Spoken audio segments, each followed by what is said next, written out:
Hi నమస్తే. నేను Satya. Welcome to our channel. ఎలా ఉన్నారు అందరూ? ఈరోజు నేను మనందరికీ తెలిసిన రెసిపీనే కట్టె పొంగలి. గుళ్ళో పెట్టే ప్రసాదం కట్టె పొంగలి అందరికీ తెలిసిందేనండి. ఇది మనం ఇంట్లోనే ఈజీగా మిరియాలు వేసుకుని ఘాటు లేకుండా కమ్మగా ఎలా చేసుకోవాలో చెప్పబోతున్నాను. అలాగే ఇది చాలా హెల్తీ ఫుడ్ అండి. ఈజీగా డైజెషన్ అవుతుంది. అలాగే ముందుగా ఇక్కడ నేను ఒక గ్లాస్ రైస్ తీసుకున్నాను. అదే గ్లాస్‌తో అర గ్లాస్ పప్పు తీసుకున్నానండి. పెసరపప్పు, కందిపప్పు కలిపి. మీరు లేదు అంటే గనక అర గ్లాసు కూడా పెసరపప్పే తీసుకోవచ్చు. ఇలా తీసుకున్న వాటిని ఒక 2, 3 సార్లు క్లీన్‌గా వాష్ చేసుకొని, నేను 1కి 5 చొప్పున వాటర్ వేస్తున్నానండి. మీకు పలుచగా కావాలనుకుంటే మరొక గ్లాస్ వేసుకోవచ్చు.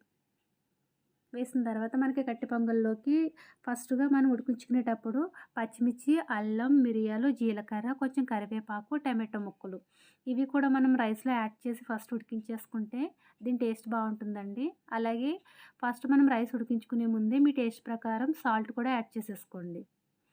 సాల్టు, టమాటో ముక్కలు ఇవన్నీ యాడ్ చేసిన తర్వాత కలర్ కోసం ఒక అర స్పూన్ పసుపు కూడా వేసి ఒక్కసారి దీన్ని మనం డైరెక్ట్‌గా మీరు స్టవ్ మీద పెట్టి ఉడికించుకోవచ్చండి. లేదా కుక్కర్‌లో పెట్టైనా చేసుకోవచ్చు. ఇక్కడ నేను కుక్కర్‌లో పెట్టి ఒక 5, 6 విజిల్స్ వేయించానండి.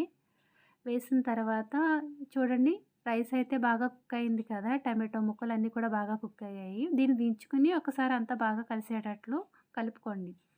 కలిపిన తర్వాత ఇక్కడ నేను పోపు దినుసులు చెప్తున్నానండి. కొన్ని ఆవాలు, అలాగే చిన్న చిన్న ముక్కలుగా కట్ చేసి పెట్టుకున్న అల్లం, జీలకర్ర, కొన్ని జీడిపప్పు, ఎండుమిర్చి ఇవి పక్కన పెట్టుకోవాలి. అలాగే మిరియాలు ఇక్కడ కొంచెం కచ్చాపచ్చాగా దంచుకొని పక్కన పెట్టుకోండి. అలాగే మరొకసారి స్టవ్ వెలిగించుకొని స్టవ్ పై కళాయి పెట్టుకొని కళాయి హీట్ అయిన తర్వాత ఆయిల్ వేసుకోండి. ఆయిల్ మీ చాయిస్ అండి.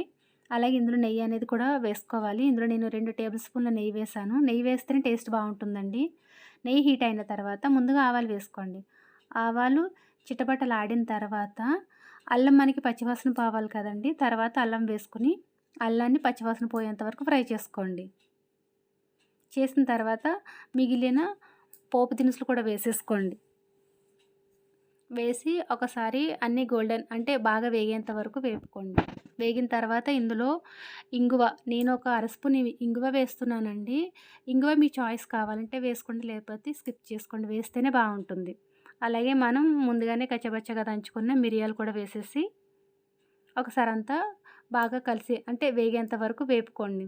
ఇలా వేగిన పోపుని మనం డైరెక్ట్గా మనం ఇంతకుముందు అన్నం పక్కన పెట్టుకున్నాం కదా, కలుపుకొని అందులో వేసేసుకోండి. వేసి ఒకసారి పోపు దినుసులన్నీ కలిసేంత వరకు అన్నానికి బాగా కలపండి. ఇక్కడ నేను ఇంతకుముందు చూపించిన వాటర్‌కి ఇలా ఈ కన్సిస్టెన్సీలో అంటే ఈ విధంగా వస్తదండి అన్నం అనేది. కొంచెం గట్టిగా అంత పలుచగా కాకుండా. మీకు పలుచగా కావాలనుకుంటే నేను చెప్పినట్లుగానే ఇంతకుముందు మరొక గ్లాస్ వాటర్ మీరు గనుక ఎక్కువ వేసుకుంటే కొంచెం పలుచగా వస్తదండి. అది మీరు మార్నింగ్ చేసుకునేది ఈవినింగ్ వరకు కూడా అలానే ఉంటుంది. ఇలా చేసుకున్న కట్టె పొంగల్ని దించుకొని వేడి వేడిగా మీరు పైన నెయ్యి వేసుకొని సర్వ్ చేసుకుంటే చాలా టేస్టీగా అంటే హెల్తీ ఫుడ్ కదా! మార్నింగ్ బ్రేక్‌ఫాస్ట్‌లో కూడా చేయొచ్చండి మనం దీన్ని. చాలా హెల్తీగా ఉండే కట్టె పొంగలి రెడీ అయిపోయింది. ఈ కట్టె పొంగలి ఉత్తదానికన్నా మీరు దీంతో టమాటో రసంతో గానీ, లేదా ఏదైనా చట్నీతో గానీ కూడా కాంబినేషన్ తీసుకోవచ్చండి. రుచి అయితే చాలా బావుంటుంది. ఒకసారి మీరు కూడా ట్రై చేసి ఎలా వచ్చిందో చెప్పండి. రెసిపీ కనుక మీకు నచ్చినట్లయితే లైక్ చేయండి, షేర్ చేయండి. మరిన్ని వీడియోస్ కోసం ఛానల్‌ని సబ్స్క్రైబ్ చేసుకోండి. Thanks for watching.